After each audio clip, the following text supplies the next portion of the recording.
Hey guys, today's video is really special for me. I recently turned 30. Why, God, why? And just thought I would do something a little bit different.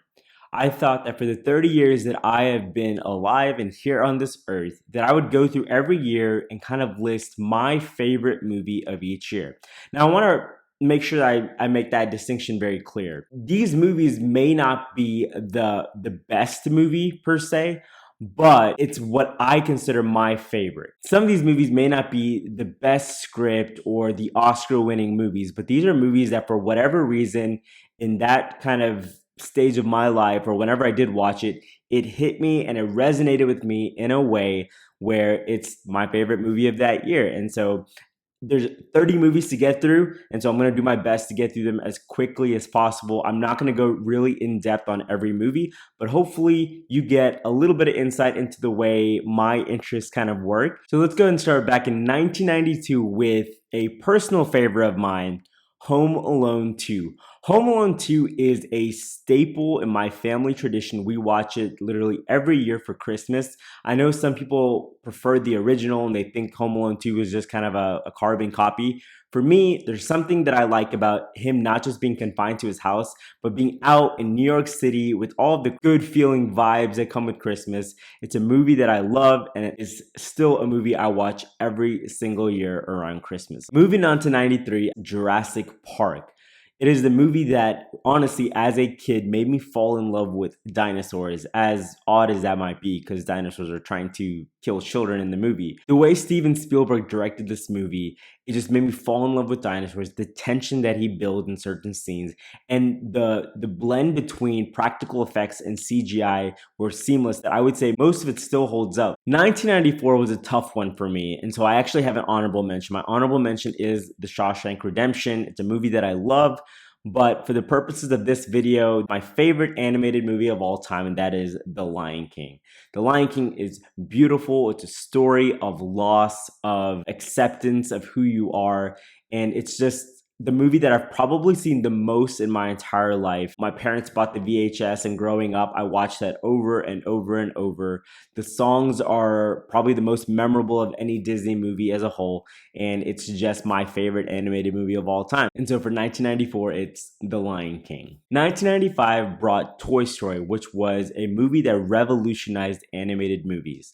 It was the first fully 3D computer animated movie, and it's a movie that I remember at times peeking into my room as a child and wondering if the toys that I owned had a life of their own. Woody, Buzz, those are characters that are still in the zeitgeist, and it's just a movie that had a huge impact on me the first time I saw it. Moving on, 1996 brought Primal Fear, and this is actually a movie that I watched a little bit later in life. I was in college, but it's a movie that had me on the edge of my seat from start to finish. It introduced me really to Edward Norton, and the way that he plays this role, you are constantly questioning if what this character is saying is true or not, and wondering if this character is really as innocent as he says. It is a fantastic movie all around, and it's a movie that I would definitely recommend you watching until the very end. My favorite movie in 1997 was Good Will Hunting. It's the first time that I saw Robin Williams step out of more of his comedy roles and into something a little bit more dramatic. And he showed just how talented he was of an actor beyond just his amazing comedic roles and stand-up comedy. It also was my introduction to Matt Damon and Ben Affleck, and just the way that they play their roles, it just brought such depth, such humanity to those characters, and it's the movie that really stuck with me in 97. 1998, the original Mulan animated. I love seeing Chinese culture on screen, even though some of the references may not hold up today. It was just a beautiful, beautiful movie of the story of this girl who is wanting to represent her family, wanting to take the place of her father, and kind of everything that comes along with that. So 1998 was Mulan. 1999 was the introduction to, at the time, one of my favorite working directors, and that is M. Night Shyamalan's The Sixth Sense. It is a movie that everyone knows as probably the biggest twist of all time, but what I love about that movie is that the movie doesn't hinge on the twist.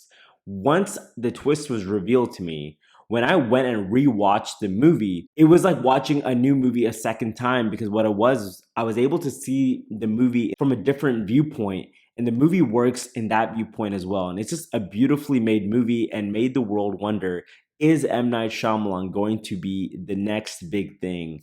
Unfortunately, it didn't pan out exactly that way. 2000 introduced us to Gladiator, a fantastic role by Russell Crowe. But for me, the role that really stood out was Joaquin Phoenix as Commodus. Probably one of the most evil, vile antagonists that I've seen in a movie, and was just an all-around good time. 2001 introduced me to my favorite director of all time, and it's a movie that I watched and then I was so stunned that I immediately wanted to watch it again. I think I actually immediately did watch it again, and that is Memento by Christopher Nolan. It has a very non-linear way of storytelling, with one storyline moving forward in time, one moving backwards, and eventually they meet. And it is just a complete, I don't know, I just sat there and I was stunned and shocked at the end of it. It's a movie that I don't know if a lot of people have actually watched, and I couldn't recommend it more. Going back to M. Night Shyamalan, in 2002 he released what is my personal favorite movie of his, and that is Signs. Signs is a movie that either really didn't work or worked for people, and for me it hit on every level. The tension that he builds throughout the movie, from the opening shot, there's just a sense of dread in the air that you don't really know what's going on, but when it is revealed, it just kind of amps it up to 100. Still to this day has one of the biggest scares that I've ever faced in my life, and all it is just something walking across the screen. There are some logic issues at the end that people tend to have issues with, but for me, I was able to overlook that because the rest of the movie was fantastic. So 2002 was Signs. For 2003, it is The Lord of the Rings: The Return of the King. Honestly, all three movies are amazing, but it's just the final epic conclusion for the battle for Middle Earth, and it's still to this day tied for the movie that's won the most Oscars with 11 wins. For anyone that knows me well, you know that I am a lover of all things Harry Potter books and movies. And in 2004, that's when I really was hooked with the films, with Harry Potter and the Prisoner of Azkaban. The first two movies were a little bit more lighthearted, kid-friendly, but in 2004, Alfonso Cuarón took it and brought a lot of darkness to it, a lot of adult themes, and it really made me fall in love with the Harry Potter series. And to this day, is still my favorite Harry Potter films. 2005, all I can say is Batman is back, and that was Batman Begins by Christopher Nolan. Batman had been written off for years because of the debacle that was Batman and Robin, and Christopher Nolan brought a grounded, realistic take to Batman. And to this day, Scarecrow is still what I think one of the most underrated villains in Batman's lore, and I think he just did such a great job portraying that. And so 2005 Batman Begins is one of my favorites. Staying on the topic of Christopher Nolan, I think that 2006's The Prestige is probably the most underrated movie on this entire list of 30 that I have. The Prestige is a beautiful story of two magicians vying for notoriety in the public opinion, and Hugh Jackman and Christian Bale bring such beautiful performances that to the end there is this reveal that's just, I don't know, it just really worked for me. It's the movie that when people ask me, hey, what's a movie that a lot of people don't talk about that needs more recognition, I always go to The Prestige. It's in my top 3 favorite movies of all time. So if you haven't seen it, do yourself a favor and go watch that immediately. For 2007, all I'll say is that it's probably the greatest acting performance that I personally have seen from what many people consider the greatest actor of all time. That's Daniel Day-Lewis in There Will Be Blood. That's all there is to say. If you haven't already figured out, I'm a huge Batman fan, and my favorite movie of all time came out in 2008, and you guys already know. It's The Dark Knight. The Dark Knight is a fantastic movie, and what I love about it is that it is a great movie on its own with Batman in it. You can take Batman out and it's still a fantastic movie. And as great as Christian Bale is, my favorite Batman of all time, the movie is all about Heath Ledger. And unfortunately, with his passing, we never got to see more of him. But his role as the Joker is, in my opinion, still the greatest villain in cinematic history. Just the way he plays it, the way of how his mind works, how his story of how he got his scars consistently changes, just shows a man that is unhinged. And he perfectly embodied who the Joker is. And so, The Dark Knight, greatest movie of all time, in my opinion. 2009 was a little bit tougher for me to pick. I mean, it had some really good movies. And so for me, 2009, I came back to a series that I love, Harry Potter. And I think Harry Potter and The Half-Blood Prince was a movie that I remember I was just stunned with the way that it was crafted, how dark it was. And I think what really made that one stand out to me as I was making this list was there is a death of a main character. Spoiler alert for a 13-year-old movie. There was a death of a character in that movie that I knew was coming, that because I read the books, but still it was like a gut punch watching it in theaters, and just the way that it was handled with so much care and respect. I just love Half-Blood Prince. 2010 brought another Christopher Nolan movie that's in my top 3, and that is Inception. Inception is just so complex of a storyline that I know a lot of people still to this day feel like they don't understand the movie, but just dreams within dreams within dreams. I just left the theater being stunned and immediately going the next day, watching the movie again, being so enthralled by the performances, but also the storyline and how complex it was. And that ending, man, that ending, that really was very divisive between fans. 2011, I actually could not pick between these two movies, and so I'm going to cheat, and I have two for 2011. First up, we have Warrior with Tom Hardy and Joel Edgerton. They both give fantastic performances, but beyond just the fighting and the physical like nature of the movie, the storyline of two brothers and their journey towards this epic conclusion is a movie that's still stuck with me. My second movie for that year is probably one of my favorite comedies of all time, and that is Bridesmaids. It is a movie that I can watch over and over and still laugh at the same jokes. I think it's just beautifully written. It's probably one of my favorite comedies. I'm actually surprised that there's only one Quentin Tarantino movie on this list. My favorite movie of his is from 2012, and that's Django Unchained. I think it is just a beautiful story. The performances are amazing, from Jamie Foxx to especially Leonardo DiCaprio, and just the way that he was my favorite actor in that movie, but at the same time made me hate his character so much. It's just a beautifully told story. Definitely gory, may not be for everyone, but for me, Django Unchained was my favorite movie of that year. 2013 is another year that I'm going to cheat, and I'm going to have two. My favorite movie of that year was Prisoners. It's a beautiful movie. It's a dark movie. It's a heavy movie of abduction and a parent who will go to any length to get his children back. It's still probably my favorite performance from Hugh Jackman, and one of my favorite performances from Jake Gyllenhaal. So that's my favorite movie of the year. But there's a movie that I just love that I know gets hated on a lot, and so I just had to throw it in real quickly. Zack Snyder's Man of Steel. Love it. It's my favorite Superman movie. I think it's very underappreciated. That's all I'm going to say on that. Staying on the comic book genre, 2014 has my personal favorite MCU movie, and that is Captain America and the Winter Soldier.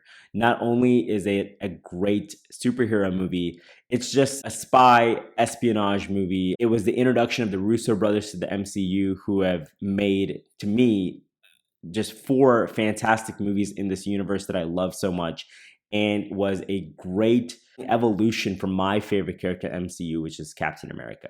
2015, The Martian was a movie that I know is maybe not the best movie of the year, but it's a movie that I just really enjoyed. I was entertained throughout, really trying to feel for the struggle of this man who is left on Mars, but also just the comedy that Matt Damon brings. It made me really appreciate him as an actor even more than I already did. So I love The Martian. 2016's Hell or High Water is a movie that a lot of times when I bring it up with people, they've never even heard of it, but it is a fantastic movie with two great performances with Chris Pine and Ben Foster, about two brothers who are going around doing bank robberies, and just kind of their storyline, the dialogue, the conversations that happen with the movie just made me fall in love. I wanted more when the movie ended. So Hell or High Water 2016. I reviewed this director before on my channel, and it's my favorite movie of his, and that is Jordan Peele's Get Out.